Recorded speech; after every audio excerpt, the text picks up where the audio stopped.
together, we found over here 11 caves with scrolls. Wow. The whole back over there is cave number 4. And in that cave we found 15,000 pieces. Wow. Now, first of all, why do people have scrolls in their caves? Probably it's the year 68. The Jewish people are making a revolt against the Romans. The Romans are on the way to Jerusalem.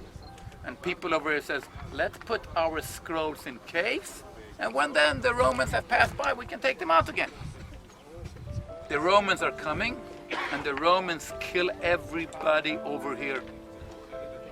Right? And the scrolls were forgotten for 1900 years.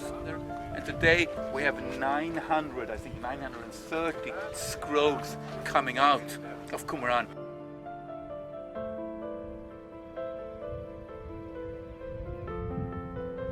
Where did the people of Qumran pray?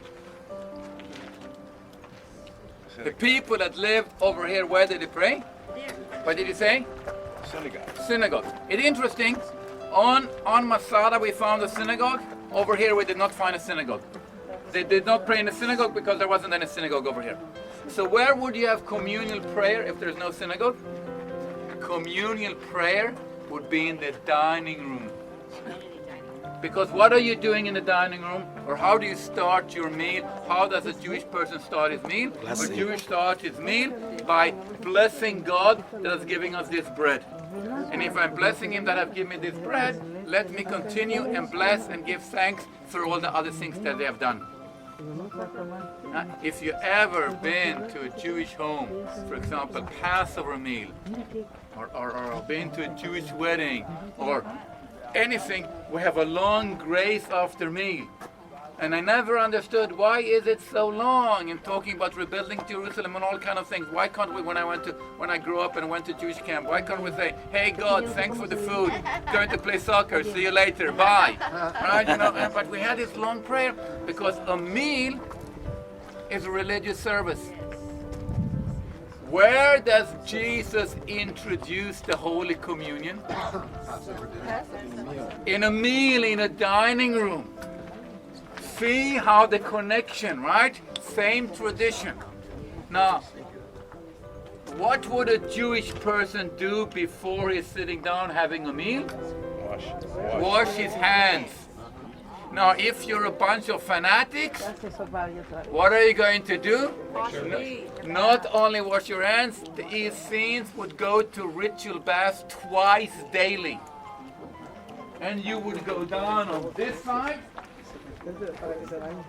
and you would come up on this side, and you would have the small fence over here, and then you would enter into the dining room, and at the dining room you would have your communal meal, which will not only be food for your body but also food for your soul, and that would be a religious service with a good view. Now, understand one thing. This is a bunch of fanatics, as I said. Twice daily ritual baths. The belief of the Essenes was, I'm right, you're wrong. I am the sons of light, you're the sons of darkness. And if you wanted to be a member of the Essenes, what would you have to do? First you would turn towards west when the sun is going down, and you would curse the sons of darkness, and then you would turn towards the sun is coming up, and you would bless the sons of light. Take the New Testament, Sermon on the Mount, and Jesus is saying, you have heard, but I tell you, you've heard, but I tell you, or you heard, you should hate thy enemy. But I tell you, where in the Old Testament is it written that you should hate your enemy? Nowhere. In what book was it written?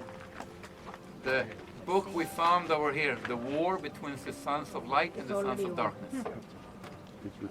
Which means, Mitch, maybe John the Baptist had some kind of contact with these people because they're very close to each other. But John the Baptist could not have belonged to these scenes. Spent too much time in Jerusalem. Because what is he doing? He's baptizing the sons of darkness. Or you belong to me and my group, or I don't care about you. possible he could have started with them and then left? He could have started with them and then left, or have contact with them, but he could not have belonged to them. But they were the only ones who were really doing ritual baptism for sin back then, right?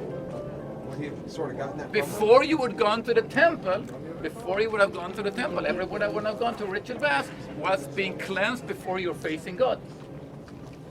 John the Baptist did not baptize people to believe in Jesus. He followed Jewish tradition. But what I'm trying to say, there might have been some contact. I just talked about that Jesus had contact with this group of people. But Jesus could not have been a member of this group, because he's going to Jericho. I'm going to have lunch with Zacchaeus. Right? John the Baptist doesn't ask people, excuse me, sir, are you seen? Oh, you're not, I can't baptize him. This is a small fanatic group that try to isolate themselves. So maybe John the Baptist starts over here and leaves this group. Maybe he knows them and they know him because he's in the desert and they're in the desert, but he could not have belonged to this group. Jesus could not have belonged to this group, even if there was contact. You understand my point of view? Right? And this makes it so interesting, because I can say 1, 2, 3, 4, 5, 6, and things that is common between this place and the New Testament. And then I can say 1, 2, 3, 4, 5, 10, things that are completely different. Yeah? And this is where the scholars are standing today. Connection, but not being exactly the same thing, or not belonging to the same branch on the Jewish tree. Because here you have a group of fanatics that hated everybody else. Once upon a time, I will be back in power. And when I'm back in power, this is how we're going to do things. And you have this book, The War Between the Sons of Light Against the Sons of Darkness.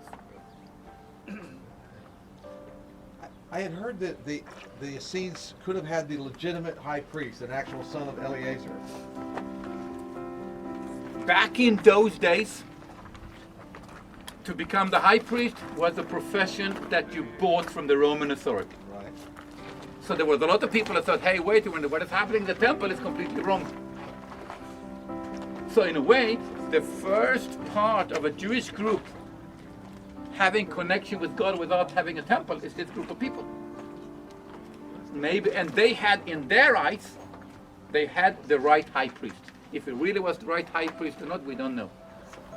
Well, just to conclude what I'm saying, if half of what I'm telling you when I'm guiding you today and other days is true, I'm an excellent guide. You know, we try to understand how people thought and lived and behaved 2,000 years ago. Sometimes we are right, but sometimes we are also wrong.